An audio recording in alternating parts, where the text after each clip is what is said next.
Get ready to meet someone who's breaking barriers and connecting cultures. Trang Phan. She is the CEO of Canada Vietnam Cultural and Educational Council, who's not just an educator, but a visionary CEO who's bridging the worlds of Vietnam and Canada through education and cultural exchange.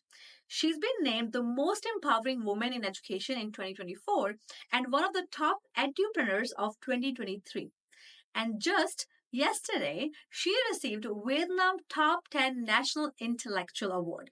And her accomplishments are not just there, there's a lot more.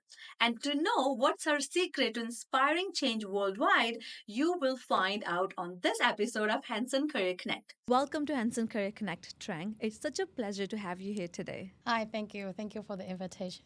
It's also my pleasure to be here just sharing my story with Hanson College. That's awesome. We're looking forward to that. So, Trang, you have had such a transformative career. You're an educator, you're a CEO, you're a mentor. But let's get real. What's the why behind it all? What kept you motivated to achieve all you have accomplished? Honestly, I like to think it all started with a cup of coffee and an unstoppable sense of curiosity.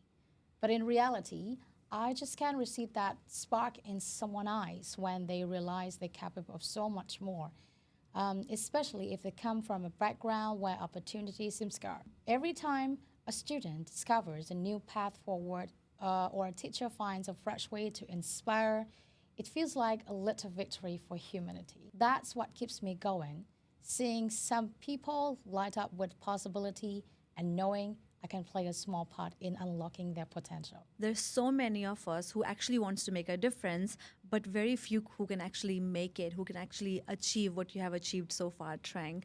It's very incredible. Oh, thank you. You were born and raised in Vietnam, right? Yeah. Which part of Vietnam you were born in? Hanoi. Hanoi. Yeah. Oh my God, beautiful.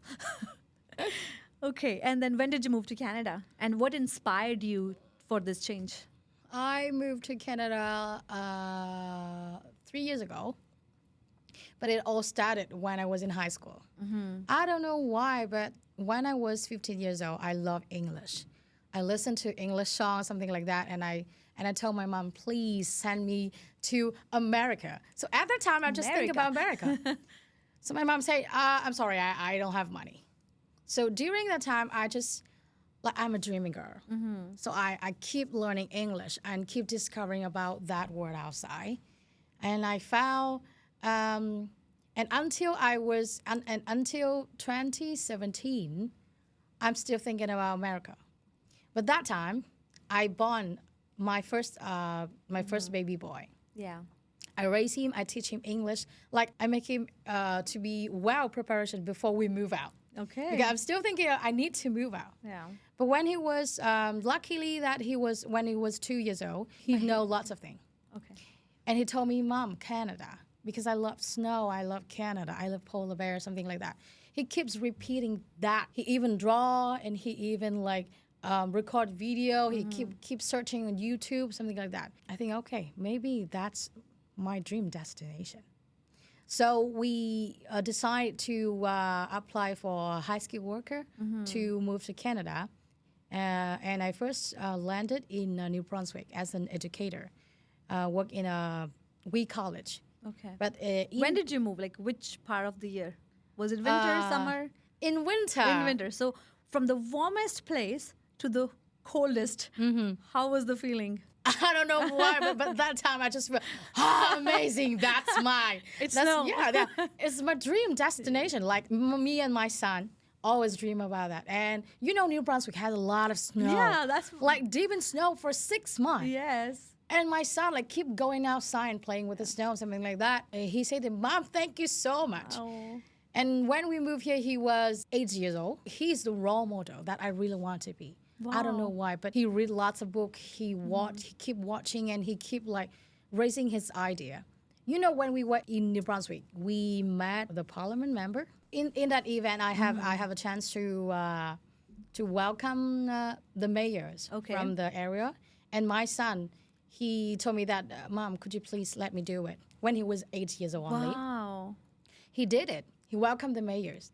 He sit with them and sharing his projects. And after the events, the mayor come to me and come to him and give give him a spin of the city. Yeah. And okay, so this is my right decision to move to Canada. And for 8 years to Yeah. actually share his ideas with the mayor. Yeah. Wow, I have not seen that. Really? Yeah. I have After not seen that, he received a letter to say happy birthday from Justin Trudeau. Wow. What's your son's name? Henry. Henry. Wow, Yeah. Henry, way to He go. chose that name. He chose that name Henry because he said that Henry means a very smart and nice prince. Goodness. Wow. Oh, Henry, way for you to go. Thank you for sharing that story with us. Maybe we should bring him here. He can share some ideas with us, right? Yeah. You're doing such an incredible work with Vietnam and Canada, bridging both countries and connecting them together. How did that come to your mind that this is what I want to do? Could you share your story on that? So it's all started with my first decision when I want to move to Canada as an educator. I choose high skill worker program to do as an educator. And when I come to Canada, I spend time to observe to what the markets to make sure that what can I do. Because if you don't know the way, you may took 10 years to build everything that you want.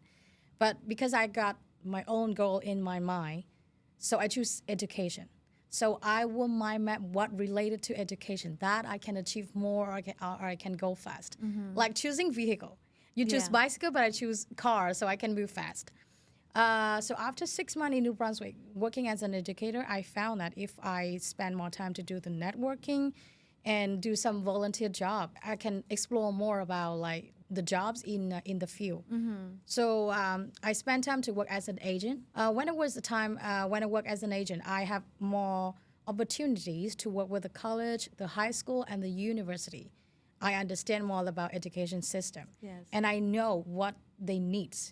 So when you clarify what is your wants, your needs, your lacks, you can choose what is the right one for you at that time. It's all get back to the clear goals before you do, Yes. right? After working as an agent, I think that, okay, it will be the next step. I need to work with some organization that relates to government. So I work as a volunteer education manager for Vietnam Canada Trade Council. In that council, I have more networking with people work in governments, in the embassy, and I know how to do it. We organize the events to make sure that how can we connect between both nations and what we can bring to the people or the investor from both countries. After times I work in Trade Council, I found that, okay, education is still the most important to my life because I really want to connect people and I want to impact others. So I established my own council. It is Canada, Vietnam Culture and Educational Council. Times when I prepare for that council, because we have a mission, we just focus on culture and education because these things related to each other. I set up everything and I get back to all of the relations that I got before when I come to Canada. I share the ideas. I also ask them for their advice. One of the most important thing I think is showing your gratitude. Like you're showing gratitude to others who worked with you before. And I would love to take photos or videos to every step that I just passed. So just to make sure that, okay, I go in the right way. Yeah. So when I got everything in well prepared, back to my formula, preparations with opportunities will be success. I plan a trip to get back to Vietnam. I prepare a proposal to show Vietnam Embassy and show Canada Embassy to see what I can do. I had a great dislike for connecting people and what I contribute to the nation. And luckily it works. Wow.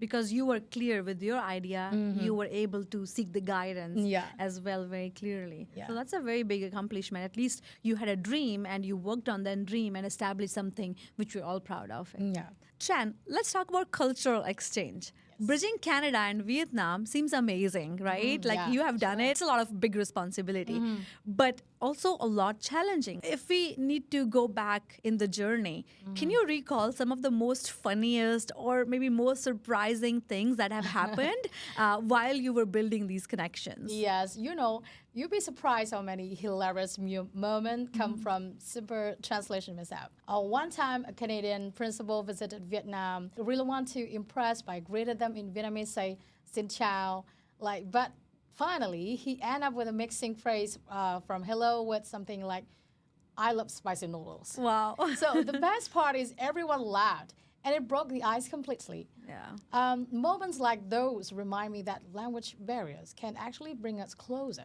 because we're all just people trying to connect. And shared laughter is the fastest way there. And I'm sure he still remembers how to say Yes, he said, spicy I'm noodles sorry, in what a Vietnamese. shame. But I say, no worry, Yeah. just because you use translation, that's fine. Yeah. It's really surprising how cultures can connect us all in a Yeah. very unexpected ways, right? Yeah. You're a big advocate for supporting underprivileged learners, right? Can you give us some example where your work have reached to those learners who really need it that time? So one of the initiatives I'm most proud of is our focus on community-driven education programs. Over the years, I've mentored university students, and especially those who are studying foreign language, helping them prepare for their careers, and of course, in turn, inspiring them to give back.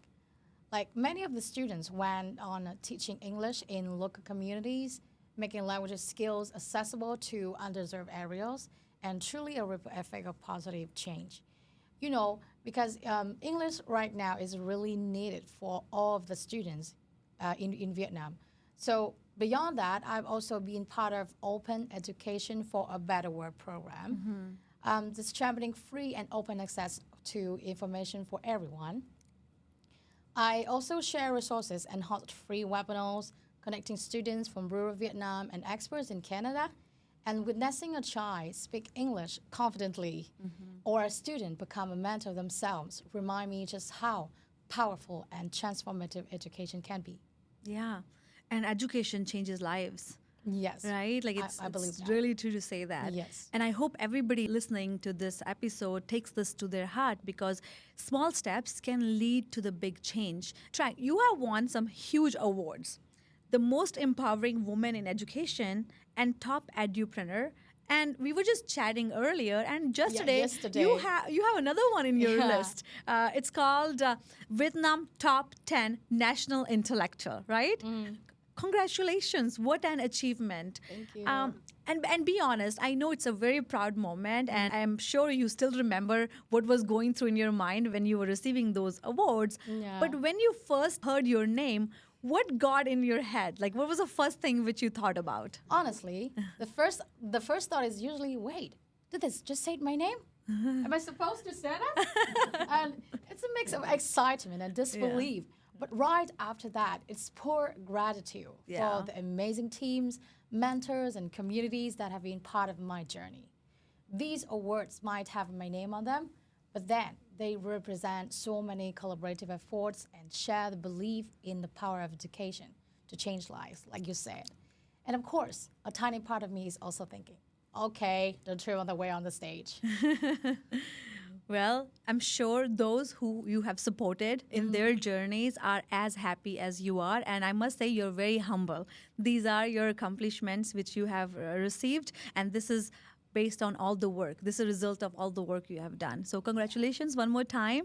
And I'm so sure it doesn't stop here. The list is going to continue Yes. in the future. And Yeah, I've just add on one thing on the list. That today, beginning new year, I'll be here in Hanson College just sharing my story. That's my honor. yes, it's our honor as well. Thank you. All right, Trang. I'm sure the list of your achievements, your accomplishment is long, and we'll definitely get back to that. But let's loosen up a little bit with Yeah, this ready. amazing rapid fire. Yeah. Are you ready? Yes. Okay. Tea or coffee? Tea. I did something to calm down my balance of crazy schedules. Okay, that I agree. I think we are very similar to that. I love Yeah. tea as well. Yeah. Okay, favorite book for inspiration?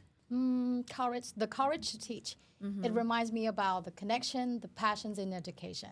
One word to describe Vietnam. Amazing. Oh my God, I cannot disagree with you. Yes. I had an opportunity to visit Vietnam, and trust me when I say this, I almost thought about moving there. Oh, yeah. The cafes, the music, the dancing, there's a life in that country, by the way. Yeah. Right now, I just want to add on, share our very, very great experience last week when we won the championships of AFF Cup. Like the whole nation, they come down to the road, they use the Vietnamese flag, and they sing along. Oh, That's so amazing. Were you there that time? Oh, so regret that I'm not there. I was Okay, not there. next time, right? Yeah. Okay, if you weren't in education, what would you be doing? Probably working in diplomacy or cultural events. I love that. I still found a way to bring people together.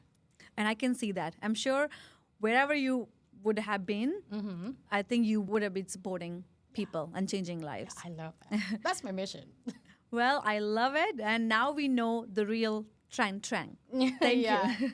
If you had a magic wand and could change one thing about the global education system, what would that be? If I had a magic wand, I think I instantly make every corner of the world just one click away from high quality and cultural relevant learning resources, completely free. Imagine a universe digital library where students in remote mountain villages have the same access as those in buzzing metropolitan cities. Teachers everywhere would collaborate, swap ideas, and enrich each other's lessons. That's the dream. A seamless global classroom where open education is in the norm and not the exception. In my previous experience, when I worked for Twinkle Education Publishing, we create lots of Vietnamese teaching and learning materials, and we did some free campaigns for the user to use that materials. And I found that that's great because they need that, they love that. Like I want education is accessible for everyone. Wow. And I wish that magic wand does appear for you Yes, one day. I would love to. I don't know if this is the right time, but do you know there are some countries who are actually doing it? The education is free. Like some countries in Europe, right? Like their education is all free. Doesn't matter Yeah. if it's high school or even like higher education. Right now, as I mentioned before, when we work with Open Education for a Better World, we work with lots of Indian educators, America or Canada, like lots of countries, they contribute to that big project, not only education, but also science, math, emotion, or something like that. We create all free resources for everyone to access, and it works. We did it for 3 years until now. Like lots of more projects come to real life. I think we have all come a very long way. Like traditionally, when I was growing up, I remember, okay, you have high school, then you have college, you have university, then you're working. Nobody was thinking about, let's go back to school or let's go back to college, right? Yeah. But now I see like everybody, even if they're already in their careers, they're always looking to upgrade the education. Yes, So absolutely. part of the magic wand is already there, I think, but other part, finger crossed, will come very soon. Yes, of course. You are a mentor yourself, right? And I have worked with so many like young students who just finished their high school, just finished their colleges, and now they are kind of want to achieve something, want to do something, but they don't know where to start. And they're also very hesitant to approach somebody for the guidance and mentorship. As a mentor yourself, what advice would you give to somebody who's looking for that mentorship but doesn't have that courage to go and ask for it? So myself, right now we are in technology century. So one advisor for the young people who want to approach someone to mentor, I want them to prepare themselves first. Of course, first they need to make sure that what is their goal what they want to do for their career or something like that. Like they have to have their own plan before they reach out to people who can help them to make it in action. Like dreams don't work unless you do, right? So you need to prepare something that you want to ask for. You cannot come to me and say, "Hey, can you help me?" And I will ask, "What? How can I help you?" Like if you do not share your difficulties, you do not share your story, or you do not prepare what you have right now to make it possible, I cannot help you with that. So only one advice that if you want to reach out to some people who can help you or who could be your mentor, make sure that you are ready first. You're ready for yourself first. And then you prepare to share your story and your plan for the mentor and then ask for help. Yeah, so be clear with your goals yes. and exactly what you're trying to achieve. Yes. Yeah, that's very good advice. Thank you. And Trang, this has been absolutely incredible. I think I can go on and have more conversation with you. Yeah. But before we let you go, what's one piece of advice you would give to someone who's looking to make a big impact in their career or in their communities? I've always believed in the formula preparation plus opportunities equals success, like I've mentioned before. If you put in the groundwork through learning, networking, and staying open minded, when the right chance come along, you'll be ready to seize it. And remember, when the culture is alive, knowledge truly shines. It's also our quotations for the council. So the more we embrace diverse perspective, the more we grow and the greater impact we can make in our communities. Being such a powerhouse and inspiration. We really enjoyed this conversation with you, and I wish you very best for all of your future achievements and the change you're trying to make in the world. Thank you. Thank you for having me today.